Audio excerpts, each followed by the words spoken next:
Now it's a pleasure to introduce Simon. Dr. Simon Mouatt, for those who don't know him, he's going to give two things. One, the prayer from our old friend, live and kicking at 95, Anglican Canon Peter Challen from the Christian Council amongst Justices. In the morning, I got totally put off by the Zoom, meeting. A wrong one was sent out by Baba Yusuf's staff. I found out that's what happened. And then the African Canon, he stopped his he stopped his service. I didn't realise he had stopped his service just to join, so I was totally off guard. So Simon's going to rectify that. One with the Christian prayer. More importantly, he's going to speak on the global political economy and global reset, and from the Christian Council of Modern Justice. And then we have got Professor Imtiaz Khan from the USA, representing the world's Kashmir diaspora, and he's going to talk about connecting a strand that we haven't really taken seriously. I have, about Hindutva Zionism Alliance, Kashmir, Indian Muslims in Pakistan. That is waiting to explode. Right, over to you, Simon, on your contribution. Thank you. Yeah, thank you, Moeen. Would you like prayer at the beginning or at the end? I had thought at the end, but you're in control for the next 30 minutes, and it's a relaxed discussion, so don't feel rushed. Right, carry on. And what's the time? How long would you like me to speak for? No. As we agreed, you got 30 minutes. Oh, okay. Our normal format. Might be more. If you want to keep it shorter, it's up to you. But okay, I think we need to listen to people. You're a scholar, you've written books, etc., etc. We need to listen to people who have worked. Yeah. By the way, I've got an intervention. Sorry, this is media for you. Thomas says prayer first, and it's up to you, obviously. Oh, yeah. Okay. I do not mind. I saw Peter Challen last week. I spent an afternoon with him, and I do see him quite regularly. I actually consider him to be a very close friend. And, of course. Yeah, he's ex-clergy. He was, for those of you that don't know him, he was Canon of Southwark Cathedral, but he was an industrial chaplain for many years. So he worked with working people and really got to understand the nitty-gritty lives that they had and all of their aspirations and feelings about the political economy around them and various other areas like that. And I think that has driven him through the years. He attended Cambridge and had some good input around his theology, but as a person he became increasingly, and still would say today, distressed by the shall we say constraints of doctrinal rigidity that we find in denominationalism. He's someone who very much explores the mystical, very much a believer of interfaith dialogue, and sees humanity as one with each other, and in a very real, tangible way, not just in a sort of paying lip service to interfaithness. He actually has a sort of genuine, natural valuing, I think, of the views of others, and holds to the kind of general idea that differences of opinion, rather than being polarized things to other, he instead sees them as part of the whole, which is a bit of a Hegelian idea. I'm not sure if you're familiar with the philosophy of Hegel, but Peter very much is that sort of person. So what he did say when asked about how he would introduce the prayers, his kind of three key things that trouble him center around usury, which I think for him is much more than just interest on debt. It's just general excessive exploitation in all of its many forms, And so he opposes that. The second issue that is really important for him is the tragedy of the commons, the loss of not just losing commonly owned things and property rights, but in the same sense that individuals don't feel that they are of any value to the decision makers of the planet. And so he's very much a someone who values the voice within the higher self of everybody, regardless of what or who they are. So very much a believer in, if you like, the fact that good people exist in all walks of life, and that would extend to people. Might be a bit controversial here, but he very much is a universalist in this regard. He would view that there is somebody somewhere in the Netanyahu regime that has the right motives and is perhaps constrained or restricted by institutional hierarchy and various other constraints on them. And what I think his general overall philosophy is that he likes the idea of listening, and bringing out the genius within, the higher self within, the Atman within, the divine spark within, if you like, is very much what he's about. So to pray on his behalf, I hope that I can represent what he would say accurately. If not, please accept my apologies. But my prayer would be to all of us here, that the divine is with us, that God is with us, and seeks us to really know that we are one and value that we will genuinely value each other, regardless of whatever labels or doctrinal things that we might appear to have. That he just wants us to be in a sort of agnostic way, taking everybody at face value, and with trust, with a real genuine desire to trust, and therefore find something very constructive from the conference today. So my prayer, Father God, I pray that is what you facilitate amongst us today, and thank you for that. Yeah, thank you for that, Simon. So we did get a Christian, Muslim, Jewish, new Abrahamic Accords, although the South African top Imam, he sent another message. I need to check what happened on Baba Yunus's link that his staff sent out. But anyway, carry on. Yeah. Okay, thank you. So, well, yeah, you asked me to speak on the reset agenda, and specifically the global political economy and how it all fits in. So, firstly, the reset agenda, something that has been around for a while. Some would say centuries, of course, but in more recent times, we have the United Nations Rio Conference of 1992 on the environment. But certain principles came out of that. Agenda 21, we have Agenda 30, and we have the current so-called reset agenda.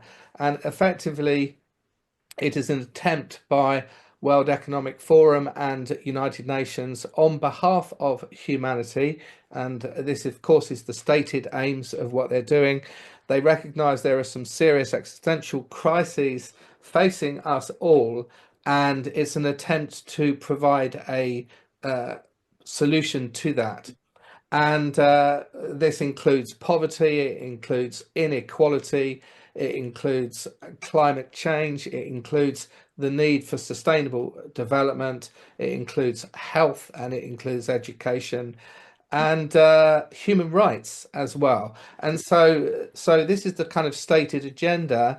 However, the problem is there is a deep amount of suspicion from all manner of people around the globe concerning that, partly because of the people promoting, the people who are seeing themselves at the helm of that agenda, and rather than seeking to be inclusive of humanity as a whole, it appears that it's a small elite group wishing to impose, as it were, their solutions on humanity. And I think that's, in short, what the problem is. Now, regardless of who they are as a group or as an elite group of people doing that, and I'll leave that for our own imagination given our conversations today, but the general view is that rather than intending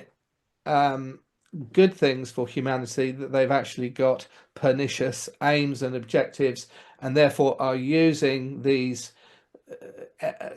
things that we all feel that need addressing on the planet, are hijacking that in a way and using that as a vehicle to bring in their own agenda. Now, of course, this is not what they say they are doing, and so all of us have a certain knowledge or not knowledge or faith, if you like, of what we think they're doing, what we think they're not doing. And really, I think anything that works closer towards understanding what's actually going on here is going to be of benefit to all, and also of benefit to the people in the World Economic Forum and in the UN themselves, some of whom might not be fully aware of what the agendas of some of their colleagues are. So I want to place this whole reset agenda, if I may, which I am hoping will fit with what other speakers have said today. I'd like to sort of speak about this within the historical growth of capitalism as a free market system over the last 300 years. Now, particularly as it's manifested in Britain and Empire, and how it's manifested in the Anglosphere in United States today, that obviously some see as the Great Satan and the Little Satan, and there certainly appears to be elements within both Britain and America that have been big Satans and little Satans. At the same time, there's also, in my experience as a British person growing up here, most people on the ground have got nothing to do with the activities of elites within Britain. But at the same time, any experience we might have had of people from higher office, shall we say, or who might possibly be part of this elite, there are many people that certainly appear to be very genuine and not disingenuous. So what I'm trying to say is that I'm sure there are elements within all of our societies that we're not pleased with or proud of, yet there are other elements that we would point to as being paradigms of better behavior. Okay, so capitalism, 300 years. Well, longer really than 300. A lot of historians will point to maybe 400 or 500 years in terms of the earlier stage of mercantilism, which really was a breakaway from, if you like, more feudal economic systems. And it started to see the growth of private firms and private companies, and therefore increasing wealth held held by new entrepreneurs and investors, as opposed to the more traditional aristocratic, if you like, and moneyed class that coexisted with the ancient regime, as they call in France, that of aristocracy and landed gentry and the various hierarchies that existed within that culture. So capitalism's born then, if you like, out of this idea of an emerging mercantile class. Other people have less favorable phrases for them, but essentially it is the free markets, competition between firms, the pursuit of profit. And I think it's important to understand, in order to understand Anglo-Saxon, Anglosphere culture, that it kind of is born, the modern Britain in a way is just really still, I would argue today, reflects that initial period of that started back in the Age of Enlightenment, which the French call the Age of Light, or the cycle, or the Century of Light, I think they call it. So there is this idea that the superstitions, and that includes religions, of course, the superstitions and faiths are going to be pushed aside, and reason, science, rationality, logic, constitutional practices of law, political systems tempered in their by the separation of powers, by separating the executive from the legislative, from the judiciary. In other words, systems that promote the idea of what you might call a more secular diversity, but one in which liberal ideas, and these are all obviously massively promoted by people like Thomas Paine, the rights of man, very much promoted in the ideas of the French Revolution, the American Revolution, but also in Britain. And this is the bit that I think is key, because obviously Britain became, as we know, into a very powerful nation state during the 19th century. Well, that was all predicated on, in my opinion, on what happened after the Civil War. So after the English Civil War, you had the formation of the Bank of England, of course, and I think I'll give reference to the significance of that later. But effectively, you've got the creation of a constitutional monarchy. William of Orange was brought in as a sort of conspiratorial way, really. He was brought in to form the new monarchy, which would be neutered in its power, and the powers of capital, the powers of the businesses, and the power of the businesses and the banks would therefore become the investors would, and the banks and the corporates would become the class of people that would be more powerful in British society, and the aristocracy of old was seen as something that would be slightly restricted in its power. And I think in the mentality of British people today is that was seen, would be seen as a helpful thing, because it was taking autocracy or centralization of power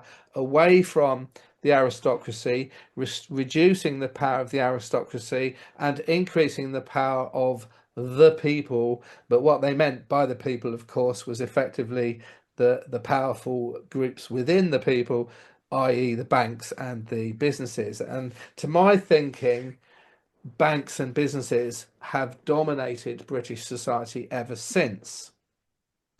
So something that I think people like Marx and others were very acutely aware of.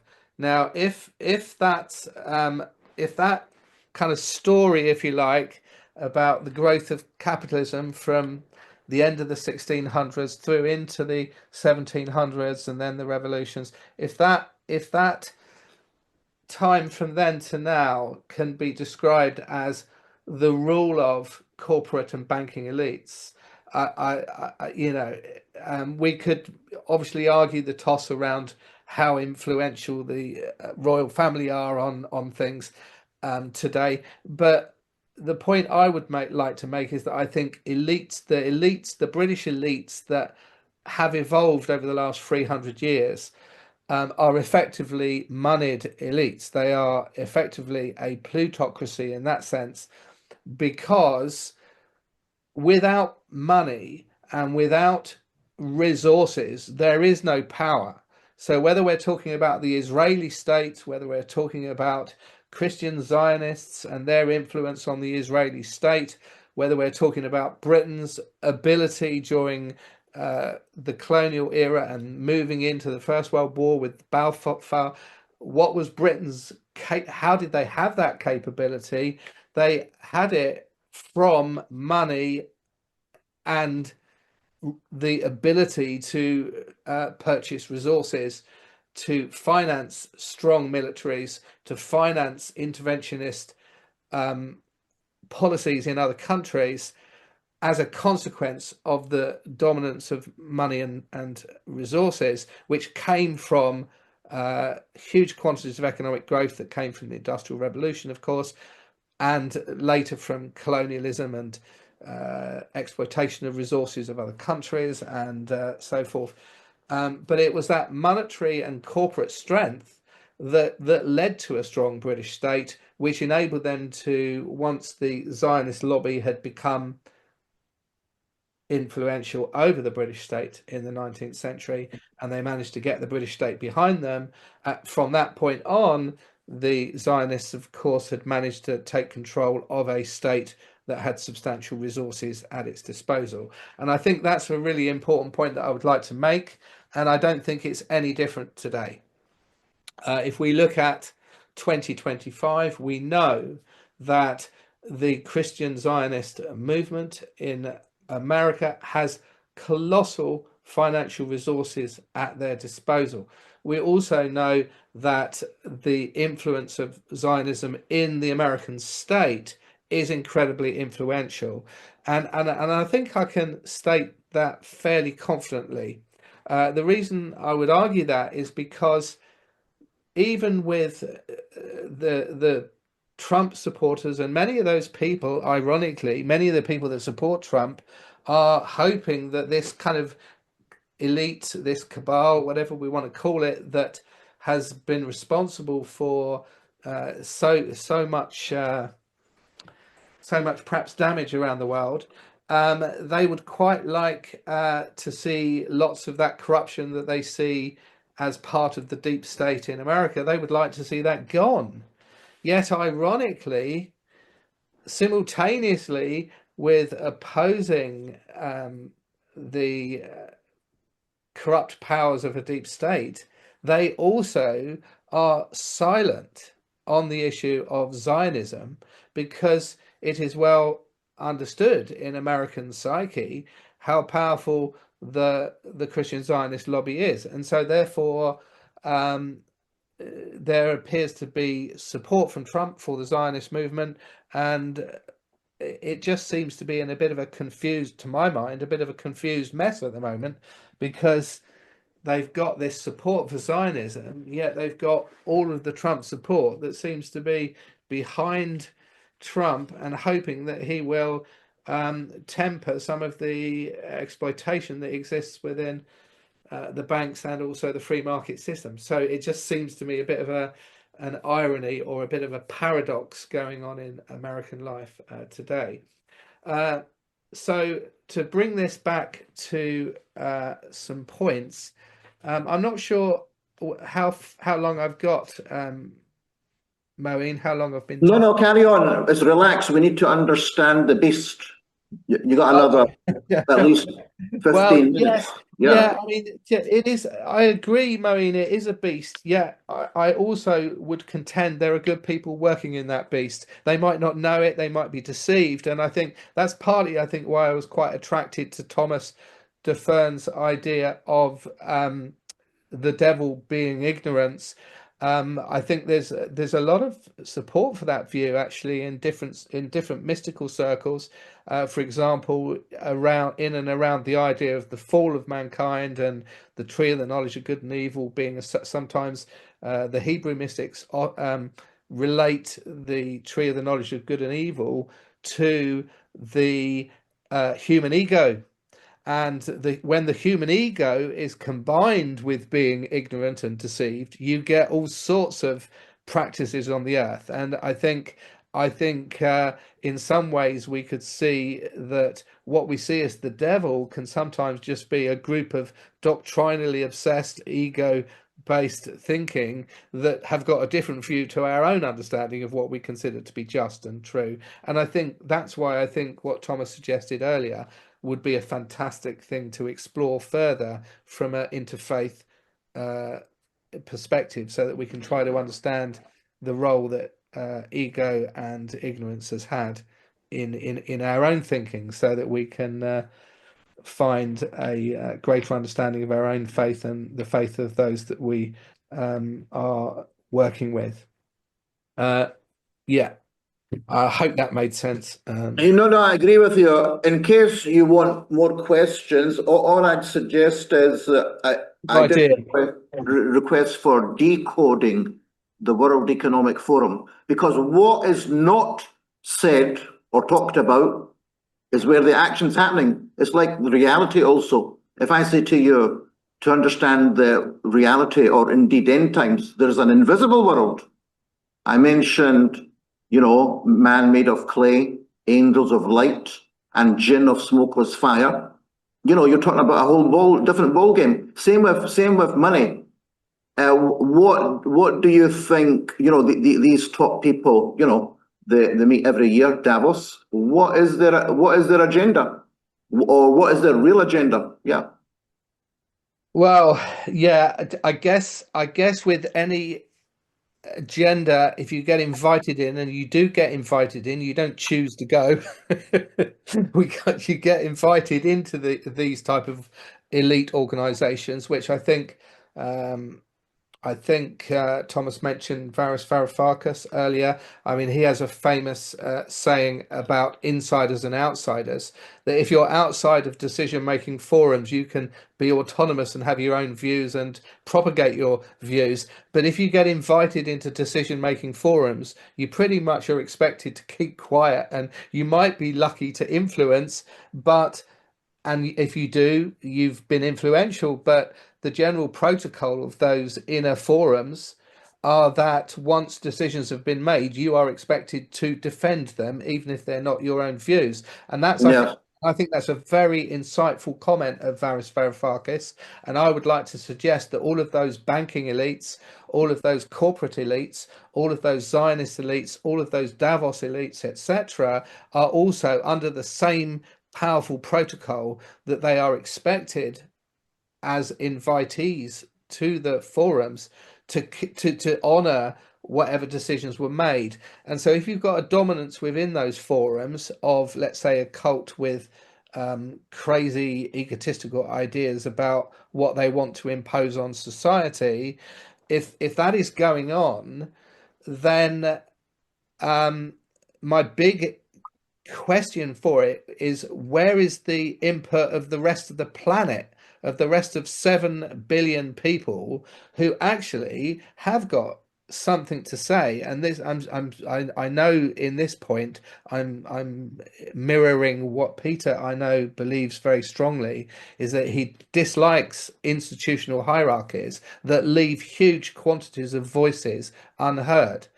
And I know it's impossible to hear 7 billion people, but what I hope that the solution might be, and I'm also with Thomas in the sense that, and I'm probably deceived, I admit that I might be deceived, but I like the idea of a happy eschatology, that we might somehow just be able to avert, as one of the reasons why I'm here, is I genuinely hope that by talking with us all talking, that we might possibly be able to avert World War III and conflict between Abrahamic faiths, conflict, blah blah blah.